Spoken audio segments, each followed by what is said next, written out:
BRS పార్టీకి big shock తగిలింది. మాజీ మంత్రి బాన్సువాడ ఎమ్మెల్యే పోచారం శ్రీనివాసరెడ్డి కాంగ్రెస్ పార్టీలో చేరారు. ఆయనకు పార్టీ కండువా కప్పి సగౌరవంగా పార్టీలోకి ఆహ్వానించారు. పోచారం తనయుడు భాస్కర్ రెడ్డి కూడా కాంగ్రెస్ తీర్థం పుచ్చుకున్నారు.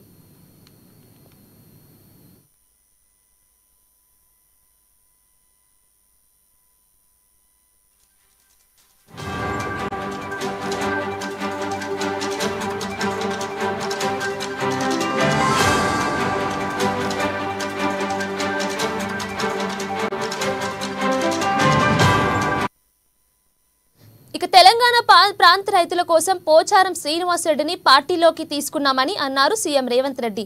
తెలంగాణ రైతుల సంక్షేమం కోసం పోచారం కృషి చేశారని చెప్పారు. పోచారం శ్రీనివాసరెడ్డికి కండువా కప్పి కాంగ్రెస్లోకి ఆహ్వానించారు రేవంత్ రెడ్డి. రైతుల బాగోగుల కోసం పోచారం సలహాలు తీసుకుంటున్నామని తెలిపారు. రైతాంగాన్ని పటిష్టం చేయడానికి పోచారంను పార్టీలోకి తీసుకున్నామని చెప్పారు. తెలంగాణ రాష్ట్ర పునర్నిర్మాణానికి కృషి చేస్తున్నామని తెలిపారు. ప్రభుత్వానికి సహకరించాలని కోరగానే పోచారం ఓకే అని చెప్పారు. వ్యవసాయం దండగ కాదు పండగ అనేలా తమ ప్రభుత్వం చేయబోతుందని తెలిపారు. తమది రైతు రాజ్యం రైతు ప్రభుత్వం అని అన్నారు సీఎం రేవంత్ రెడ్డి.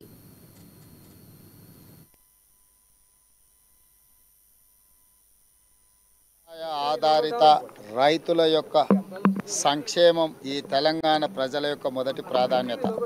తెలంగాణ ప్రాంత రైతుల అభివృద్ధి సంక్షేమం విషయంలో మొదటి నుంచి పాటుపడి వాళ్ళ పక్షాన నిలబడ్డ పెద్దలు పోచారం శ్రీనివాసరెడ్డి గారు ఈ ప్రభుత్వంలో భాగస్వాములై రైతుల సంక్షేమం కోసం ప్రభుత్వం చేపట్టే చర్యలలో భాగంగా వారి సలహాలు సూచనలు తీసుకుంటే తెలంగాణ రాష్ట్ర రైతాంగానికి మేలు జరుగుతుందన్న ఆలోచనతోటి వారిని కలిసి ప్రభుత్వానికి సహకరించి పెద్దలుగా మాకు అండగా నిలబడాలని నేను, మా ఉప ముఖ్యమంత్రి బట్టి విక్రమార్క గారు, మా రెవెన్యూ శాఖ మాత్యులు శ్రీనివాస్ రెడ్డి గారు, మాజీ కేంద్ర మంత్రి పార్లమెంట్ సభ్యులు బలరాం నాయక్ గారు, రామచందర్ నాయక్ గారు వారిని విజ్ఞప్తి చేయడం జరిగింది. వారు మా ప్రభుత్వం తీసుకుంటున్న రైతు మేలు జరిగే నిర్ణయాలను వారు ఇంకా ప్రోత్సహించడానికి ఈ రోజు మంత్రివర్గంలో రైతు రుణమాఫీ విషయంలో జరగబోతున్న నిర్ణయాలను దృష్టిలో పెట్టుకొని మాతో చేరి ఈ ప్రభుత్వంలో భాగస్వాములై రైతులకు మేలు జరగాలని ఒక నిర్ణయానికి వచ్చి వారు ఈ రోజు మాకు సంపూర్ణంగా సహకరిస్తూ మాతో చేరడం జరిగింది.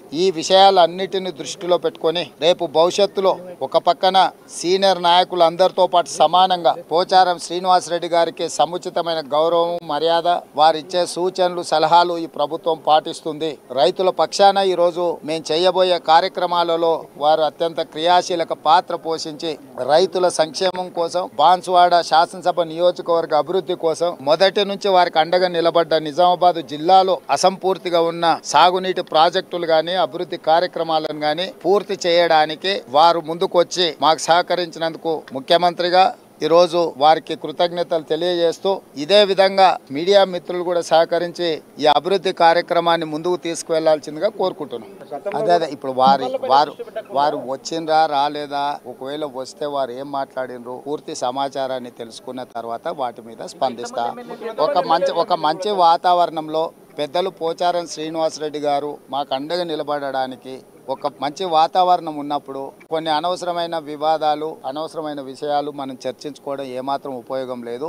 ఈ రోజు చాలా ప్రాధాన్యత ఉన్నది. ఎందుకంటే ఈ రోజు మంత్రివర్గంలో రైతులకు సంబంధించి రుణమాఫీ విషయంలో మిగతా రైతు సంక్షేమం కోసం వ్యవసాయం దండగ కాదు వ్యవసాయం పండుగ అని ఒక పండుగ వాతావరణంలో ఈ రోజు మేము నిర్ణయాలు తీసుకోబోతున్నాం. ఆ నిర్ణయాలను దృష్టిలో పెట్టుకొని ప్రభుత్వానికి అండగా నిలబడడానికి పోచారం శ్రీనివాసరెడ్డి గారు ముందుకు వచ్చిండ్రు. వారిని మనస్ఫూర్తిగా అభినందిస్తూ వారి సలహాలు సూచనలు వారి అనుభవాన్ని మా ప్రభుత్వం ఎప్పుడు వినియోగించుకుంటుంది. వారి సూచనల మేరకు రైతులకు ఎంత మేలు చేయగలమో పూర్తి స్థాయిలో చేయాలన్న ఆలోచనతో ముందుకు వెళ్తున్నాము. కాబట్టి మీడియా మిత్రులకు నా సూచన ఒక్కటే, ఈ రోజు ఒక మంచి వాతావరణం రైతుల సంక్షేమం కోసం తీసుకోబోతున్న నిర్ణయాల మీదనే చర్చ పెట్టండి, దృష్టి పెట్టండి తప్ప మిగతా అనవసరమైన విషయాల గురించి మనం పెద్దగా చర్చించుకోవాల్సిన అవసరం లేదు. అట్లాంటి విషయాలు తెలంగాణ రాష్ట్రంలో రైతు సంక్షేమం కోసం సీఎం రేవంత్ రెడ్డి చేస్తున్న కృషి అభినందనీయమని, తాగునీటి ప్రాజెక్టుల కోసం అతను తీసుకుంటున్న నిర్ణయాలు అమోఘమని, రైతు విధానాలు నచ్చి కాంగ్రెస్ పార్టీలో జాయిన్ అయినట్లు వెల్లడించారు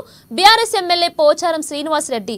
వ్యవసాయ కుటుంబం నుంచి వచ్చిన బిడ్డగా రైతు సంక్షేమానికి సీఎం రేవంత్ రెడ్డి చేస్తున్న విధానాలకు మద్దతు ఇస్తున్నట్లు వెల్లడించారు ఆయన. సీఎం రేవంత్ రెడ్డి నాయకత్వంలో పని చేయడానికి సిద్ధంగా ఉన్నట్లు వివరించారు.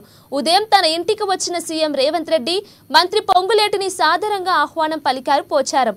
6 నెలలుగా సీఎం రేవంత్ రెడ్డి ఆధ్వర్యంలో తెలంగాణలో పరిపాలన అద్భుతంగా ఉందని, అభివృద్ధి పథంలో సాగుతుందని, చిత్తశుద్ధితో కాంగ్రెస్ ప్రభుత్వం అమలు చేస్తున్న విధానాలు ఎంతో బాగున్నాయన్నారు పోచారం చెప్పుకొచ్చారు. కాంగ్రెస్ పార్టీలో జాయిన్ కావటం వెనుక రాజకీయంగా ఆశిస్తున్నది ఏమీ లేదని, మంచి ఆలోచనతో సీఎం రేవంత్ రెడ్డి ఆహ్వానించారని, రైతు కోసం పనిచేయటానికే ఈ నిర్ణయం తీసుకున్నట్లు వెల్లడించారు పోచారం. ఇక నా రాజకీయ ప్రస్థానం మొదలైందే కాంగ్రెస్ పార్టీలోని, ఆ తర్వాత టీడీపీ, ఆ తర్వాత బీఆర్ఎస్ పార్టీలోకి వచ్చినట్లు చెప్పిన ఆయన మళ్లీ ఇన్నాళ్లు తిరిగి కాంగ్రెస్ పార్టీలో చేరుతున్నట్లు స్పష్టం చేశారు పోచారం. వరుణుడు సైతం చల్లగా ఆశీర్వదిస్తున్నారంటూ మీడియా ప్రశ్నలకు కౌంటర్ ఇచ్చారు ఆయన. ఈరోజు ఏర్పడి 10 సంవత్సరాలు పూర్తయిన తర్వాత కొత్త ప్రభుత్వం రేవంత్ రెడ్డి గారి యొక్క గౌరవనీయులు రేవంత్ రెడ్డి గారి యొక్క నాయకత్వంలో కొత్త ప్రభుత్వం కాంగ్రెస్ ప్రభుత్వం ఏర్పడిన తర్వాత జరుగుతున్నటువంటి పరిణామాలను కూడా నేను చూస్తా ఉన్నాను. వారిని అందుకే ఈ రోజు నేను స్వాగతించాను. మా ఇంటికి మనస్ఫూర్తి వారికి స్వాగతించాను. వారు చేస్తున్నటువంటి కార్యక్రమాలు రైతు పక్షపాతిగా, రైతు సంక్షేమం కోసం, రాష్ట్రంలో ఉన్నటువంటి సాగునీటి ప్రాజెక్టుల ప్రగతి కోసం వారు తీసుకున్న నిర్ణయాలన్నీ కూడా ఆమోదయోగ్యమైనటువంటి నిర్ణయాలు ఉన్నాయి. కాబట్టి నేను కూడా ఇప్పుడు అగ్రికల్చర్ గా నేను రైతు బిడ్డను కాబట్టి, పుట్టుకతో రైతు కాబట్టి, వ్యవసాయంతో ఉన్నటువంటి కష్ట సుఖాలు తెలుసు కాబట్టి వారు చేసేటువంటి ప్రతి మంచి పనికి, రైతాంగానికి వారు చేస్తున్నటువంటి కార్యక్రమాలకు అండగా ఉండాలని, అండగా ఉండి రైతు సంక్షేమాన్ని కోరుకోవాలని, రైతులు బాగుపడాలని, రైతుల కష్టాలు తీరాలనే ఒక ఆకాంక్షతో నేను ఈ రోజు వారి నాయకత్వంలో, రేవంత్ రెడ్డి గారి నాయకత్వంలో కాంగ్రెస్ పార్టీలో వచ్చాం. తప్పనిసరిగా ఈ ప్రభుత్వం గత 6 మాసాలుగా చూస్తా ఉన్నాం, అబ్జర్వ్ చేస్తా ఉన్నాం, చిత్తశుద్ధితో పనిచేస్తా ఉన్నారు. కొత్త ప్రభుత్వం, కొత్త సమస్యలు వస్తాయి. వాటిని అధిగమించి చిన్న వయసులోనే ధైర్యంతో ముందుకెళ్తూ రాష్ట్రాన్ని ముందుకు తీసుకెళ్తా ఉన్నారు. వారిని నేను మెచ్చుకుంటా ఉన్నాను, అభినందిస్తా ఉన్నాను. వాళ్ళ కేబినెట్ కూడా అభినందిస్తా ఉన్నారు. కాబట్టి మంచి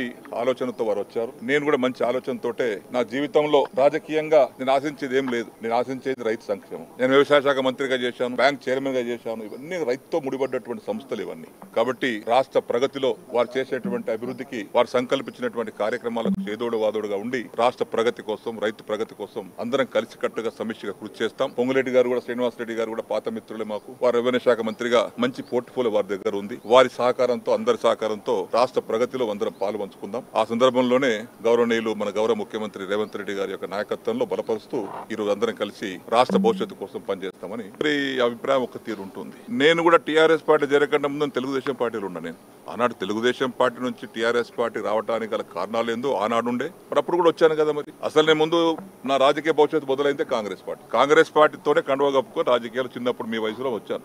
మళ్ళీ కాంగ్రెస్ పార్టీ, తెలుగుదేశం పార్టీలో 27 సంవత్సరాలు, దాని తర్వాత టీఆర్ఎస్ పార్టీలో ఉన్నాను. ఇప్పుడు చివరగా రేవంత్ రెడ్డి గారు చేస్తున్నటువంటి కార్యక్రమాలకు నేను మెచ్చి, నచ్చి, ఆకర్షితులై వారిని బలపరచాలి, వారి నాయకత్వం బలపరచాలి. యువకులు వారిని మనం మంచి విధంగా సమర్థించినట్టయితే రాష్ట్రం బాగుపడుతుంది. వారికి ఓపిక ఉంది, వయసు ఉంది. ఇంకా 20 ఏళ్ళు రాష్ట్రానికి నాయకత్వం వహించేటువంటి ఓపిక వారికి ఉంది. అటువంటి వారిని మనం ప్రోత్సహించాలి. మాకేం అవసరం లేదు, మా వయసు అయిపోయింది, మేము ఇంకా పదవుల కోసం, దానికోసం, దీనికోసం కాదు. పనిచేసేటువంటి నాయకులు మనం సమర్థించాలి గట్టిగా, మనస్ఫూర్తిగా ఉద్దేశంతో వారి వెంబడి ఈ రోజు రావడానికి సిద్ధపడ్డాను. వారిని కూడా భగవంతుడు ఆశీర్వదించాలని ఆశీర్వదిస్తా ఉన్నాడు మహానదేవుడు. నిజమే. కాబట్టి భగవంతుడు ఆశీర్వదిస్తున్నాడు. కాబట్టి వారి నాయకత్వంలో నేను పనిచేయడానికి సిద్ధంగా ఉన్నాను. ఈ రోజు